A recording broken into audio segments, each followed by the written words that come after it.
Welcome to Healthy Living with Angela Busby, your authentic, dynamic podcast delivering you the hottest health tips, tools, and resources to reach your ultimate potential in health and life.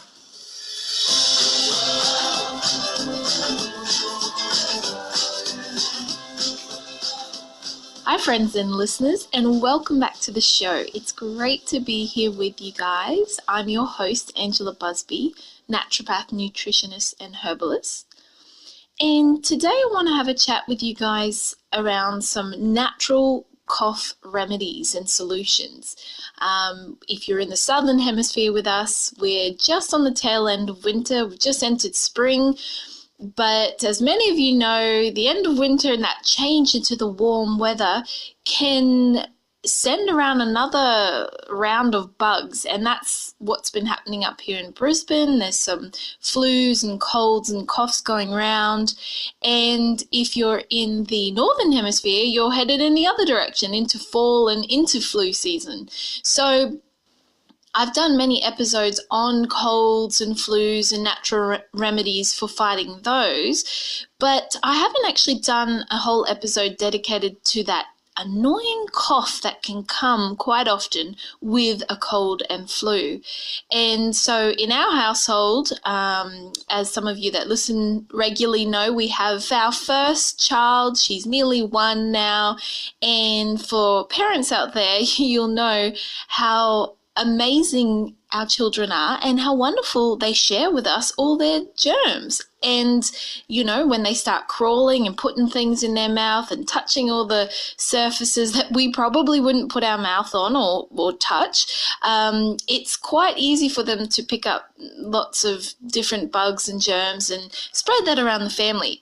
Now, fun fact, it's actually healthy and normal for our immune system to get a cold once in a while. So it's not that we want to avoid getting sick altogether. If you haven't had a cold or flu in 5, 6, 7 years, I would be wondering what's going on with the immune system. I mean, hooray, yes, you're not getting the symptoms, but it's actually a good thing that once in a while our immune system fights something off. It's basically priming the immune system to remember how to do its job effectively.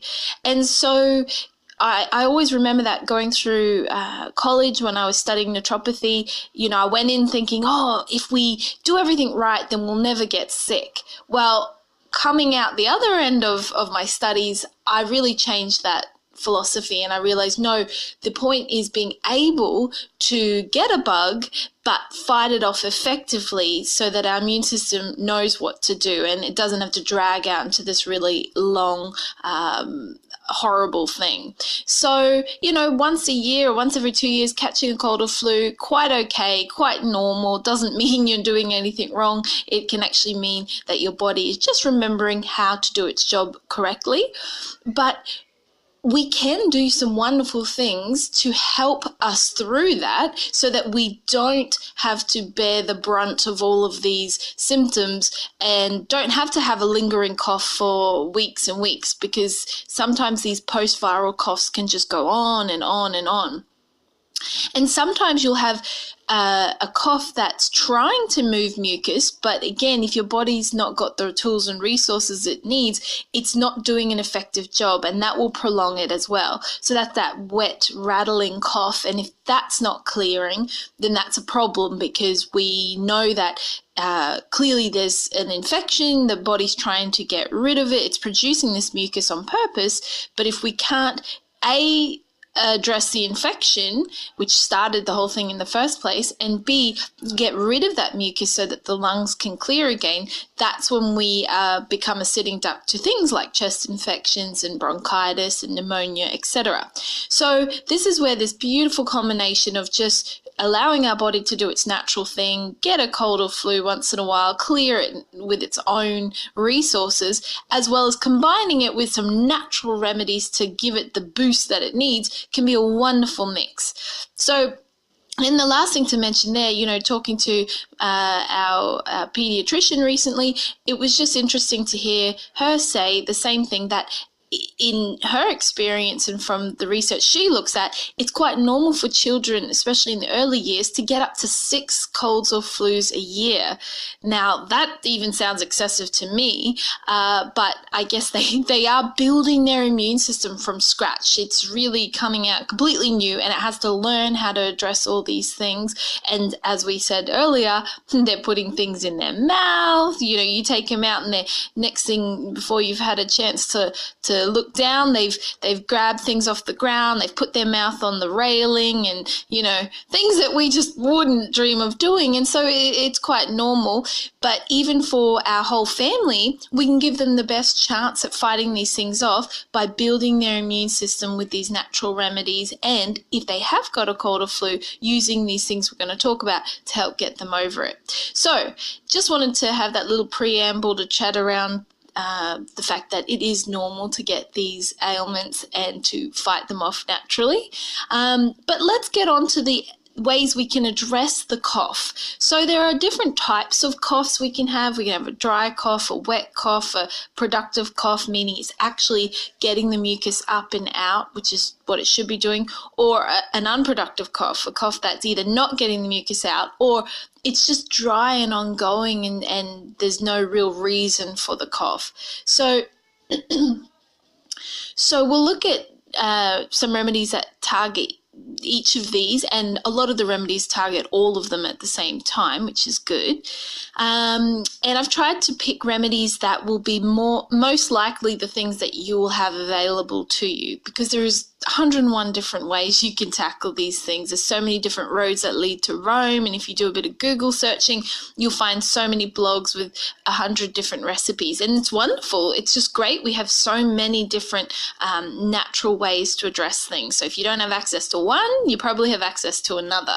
But I've just picked 5 of the top ones that I use, and as I said, recently going through winter, we've had a cold or flu go around and a bit of a lingering cough, and it's what made me think to mention these remedies, because these are the things that I have used currently for my family and found to be quite effective. So number 1, we have to address the infection. So this is just kind of common sense, but I just wanted to remind us of this, that the reason there's a cough in the first place is probably because we've picked up a viral or a bacterial infection. So making sure that you are addressing that and boosting the immune system around that is sort of number 1, because if we don't address that, it can just continue to, the cough can just continue on, and it can even get worse depending on how our immune system is situated, how much rest we're getting, how tired we are, all of that. So I've done a lot of episodes on antimicrobial herbs and ways to treat colds and flus, so feel free to jump back and listen to those and use any number of those remedies to address the infection. But remember, boosting your immune system, getting lots of rest, lots of fluids, getting some sunshine, some fresh air,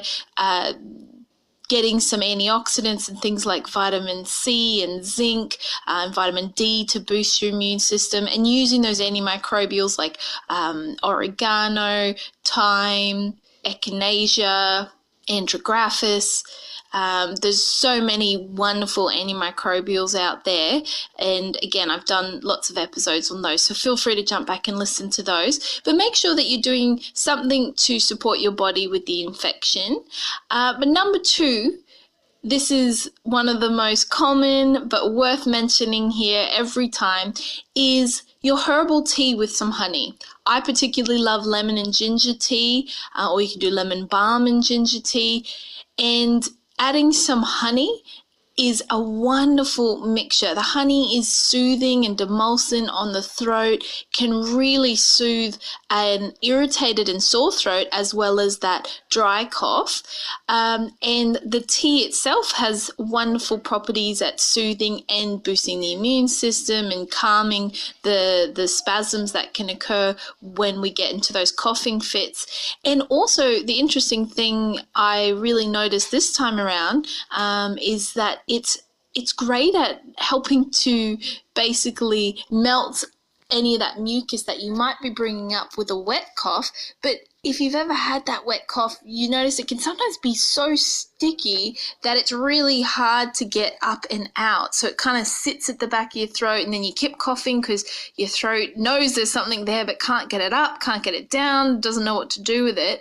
And I had that happen with this last cold that I had, and it would wake me up at night, and I'd be sort of coughing, trying to figure out what to do with this mucus that my body was bringing up. And I went and made a cup of tea, lemon and ginger with the honey, and I did a steam, which I'll talk about in a moment, and it just solved it immediately so I could go back to sleep. And I found that the hot liquid with the honey just melts that mucus if it is stuck in the middle there and you can't quite get it out. It just melts it and allows it to go down, and the body can eliminate it through the digestive tract. So that's a great one. Please remember, though, that children under 1 shouldn't have honey for the risk of botulism, so just be aware of that. But certainly after the age of 1 to 2, then the whole family can have this remedy. It's a great remedy. Number 3 is to do a steam. So steam is one of the best ways to help clear the airways, break up that mucus. And what I particularly love about steam, not only that it's free, it doesn't cost you anything. You either jump in the shower or boil the kettle and put it in a bowl and put a towel over your head and just lean over, close your eyes and breathe in the steam. So anyone can do that who has a kitchen or a bathroom, and it's free. I love that. But the other great thing is that you can add some essential oils to increase the effect. And not only are we using the steam then to break up the mucus and sort of clear the airways and soothe the airways, because especially when it's cold and if there's central air on, it can get really dry. And then you've not only got this sort of viral infection going on, but then you've got these dry airways, and that can really hurt and play havoc with sinuses. So this one's really great for sinus infections as well.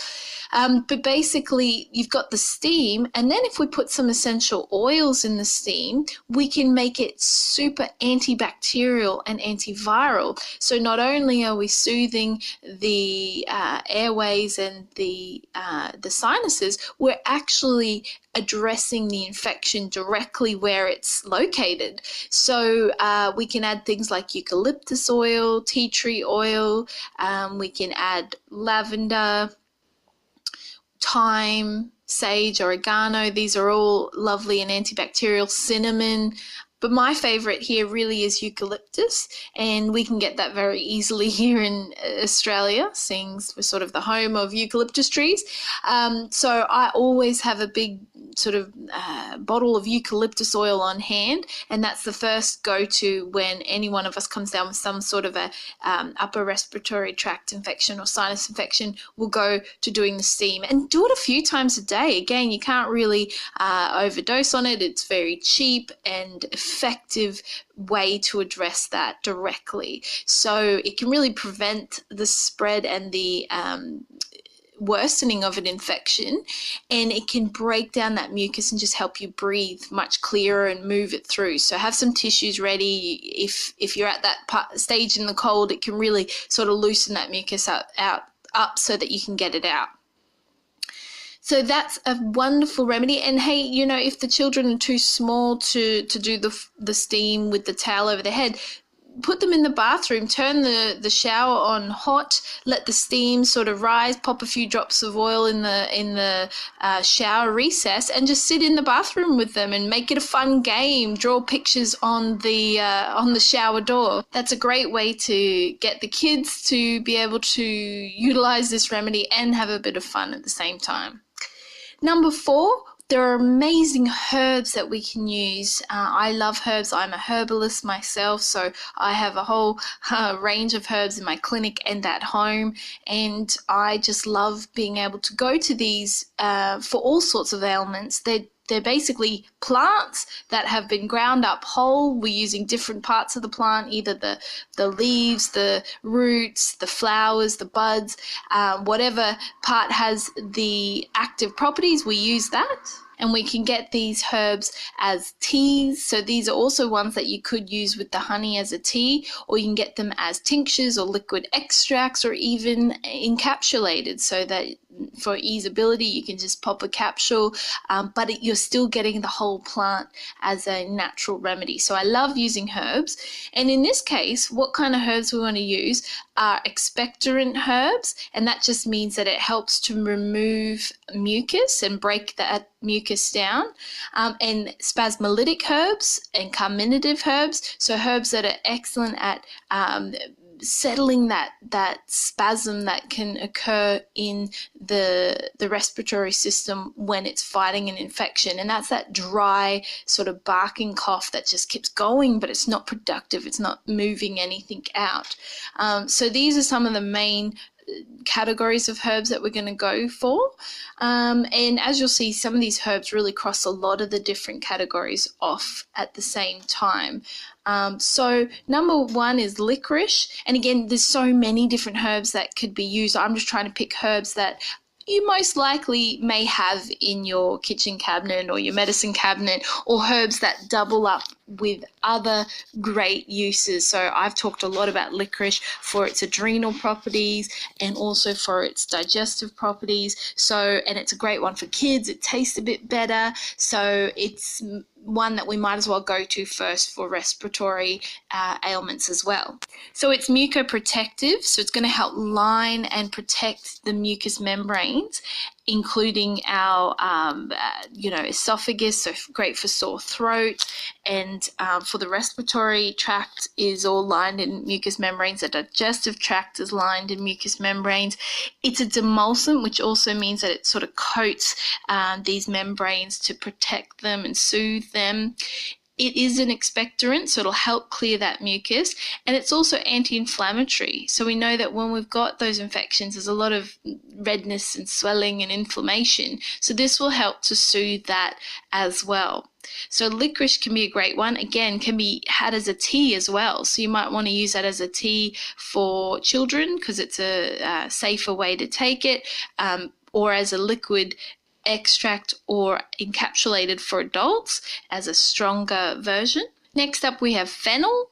Fennel is a carminative, a spasmolytic, an expectorant, and it's also antimicrobial.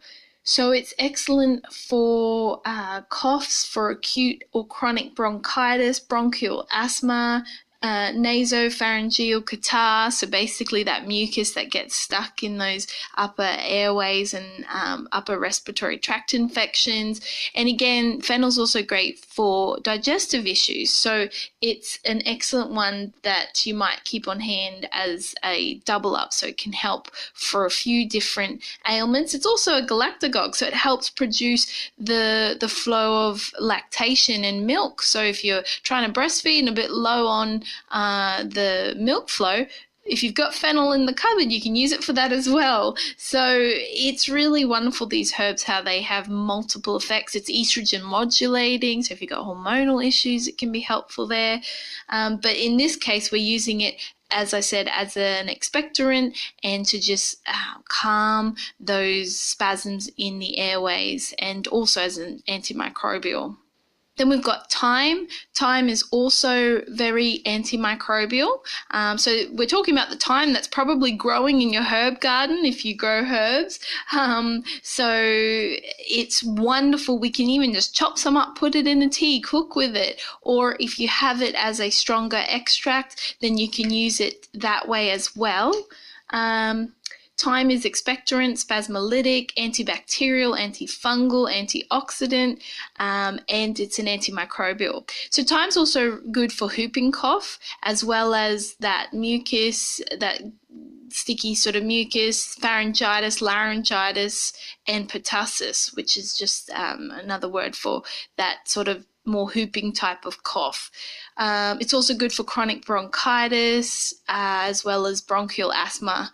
So again, multiple uses here with thyme, and another great one to just have on hand, and good for, as we saw, the sore throats as well, especially if there is that infectious agent there. Lastly, elecampane. Now this one's great. It's an expectorant, a bronchospasmolytic, and antibacterial spasmolytic. Why I like this one as well is that it's great for all types of coughs and influenza, acute bronchitis, pneumonia, and pertussis, common cold, but it's also especially good for the lower respiratory catarrh. So catarrh is another word for mucus. So with this one, we're really addressing the mucus deep down in the lungs. And it's also great for chronic bronchitis, emphysema, asthma, bronchial asthma, and all types of cough. So this is another lovely herb if you are prone to coughs, colds, flus, respiratory infections. Elecampane might be one that you want to have on your medicine cabinet shelf, just to have there in case and to help prevent. So sometimes people will just be more prone to certain ailments or in certain body systems, whether it's respiratory or gut or sinuses. So it's a good idea to really work on trying to build up that area. If you know that you're constantly, every time you get a little cold, it goes straight to your lungs and your chest and to that cough, well then you might want to do some work, get some herbs that specifically target that area and boost up that part of your body and work on rebuilding that mucous membrane layer, because that's our protective layer. And if that's damaged in any way or compromised, that could be where the bugs are getting in and taking hold. And so, for example, with recurring sinus infections, I had a lot of patients that would get those recurringly, and I eventually went back to the drawing board and said, okay, well, we can fight off each infection as it comes, but why is it recurring? What's going on? And I found in a lot of cases, again, it was that mucous membrane layer that was compromised. And so giving them a course of vitamin A supplement helps to rebuild that mucous membrane. And that's where we get a lot of our immune factors straight away in that mucous membrane, secretory IgAs, etc. And after doing that, and possibly a few other sort of immune boosting things, depending on their particular case, they stopped getting these recurring infections. So it is amazing how our body does want to do its job, but sometimes it just needs that little bit of support. So we've looked at some herbs now. And lastly, there are some wonderful essential oils that can be used. Now, I'm not an aromatherapist, but I do love using these oils at home, topically and in the diffuser or in the steam. So for a dry cough, we can use eucalyptus, as we've already sort of looked at, frankincense and lavender. For a wet cough, we can still use eucalyptus, but ginger, lemon, oregano, and cinnamon can be really good for that more wet cough. And for whooping cough, basil, frankincense, and Roman chamomile can be useful. Roman chamomile is an excellent one for children. Very, very good all-round remedy for children, teething, sleeping, etc. So remember, you need to dilute the oils before applying them topically, and be very careful, with children. Make sure you dilute it to the right amount, and patch test before use. But you can just pop it in the diffuser as well. A lot of these oils are antibacterial, so just putting that through the home can help make sure that no one else is going to get sick, can help clear the airways. Using that in your own homemade spray with some vinegar and bicarb to spray on surfaces, so that we help stop the spread of the germs through the family, can be another great way to use these. And as I said, in the steam, so whether you pop a few drops in the shower recess and let it steam up, or in a bowl with some hot water and put a towel over your head and breathe in that steam. Make sure you close your eyes. And the other thing is you can make your own chest rub. So, things like Vicks and Danker Rub and things like that. We can use a natural one that we can make at home. Now, this recipe comes from the Essential Life book, which the copy I've got was published in 2015 by Total Wellness Publishing. And basically this recipe involves using 3/4 of a cup of virgin coconut oil, 3/4 of a cup of fractionated coconut oil, which basically means it's been treated so that it stays liquid in cold temperatures, because coconut oil will go hard when it gets below a certain temperature. 4 tablespoons of beeswax, and we melt this in a glass container. So you can do a double boiler method, meaning just putting it in a bowl over some steaming water. It doesn't touch the water, just sort of sits on top of it, or a glass jar and a pot of water. And so you melt that down together, mix that together, remove it from the heat, and when it's cooled but still liquid, add 2 tablespoons of vitamin E. So you can even just use vitamin E capsules and open those up. That's what I do. I pop vitamin E in my creams and other lotions. So it's a nice little hack. And we can add 80 drops of basil oil, 80 drops of frankincense oil, 80 drops of lime oil, 80 drops of marjoram, and then 30 drops of peppermint.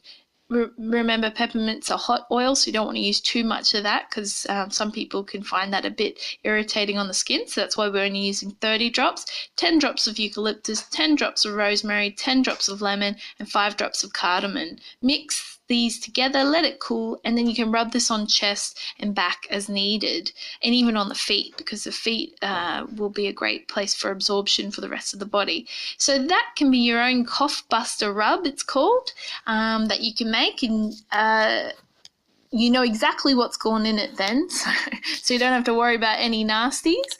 So there you go, guys. That's about it for today. I just wanted to run you through some of these wonderful natural homemade remedies that we can use for the whole family to help fight coughs off this season. I hope that's been useful. If you are loving the show, please remember to spread the word so other people can enjoy this content as well, and swing by iTunes and leave us a 5-star rating and review, as that is a wonderful help in spreading the word and getting this information to as many people as possible. So thanks, guys. Have a great day, and I'll see you all next week. Bye for now. Thanks for joining us today. We value your input, so please jump onto busbynaturopathics.com/podcast and leave us your feedback and topic suggestions. If you enjoy the show, the greatest compliment you can give us is a referral, so please spread the word. Make sure you subscribe on iTunes or Stitcher, and while you're there, leave us a 5-star rating and a comment. Thanks for listening, and remember, take control of your health today so you can live the life you were created for, with all the energy, passion, and health you deserve.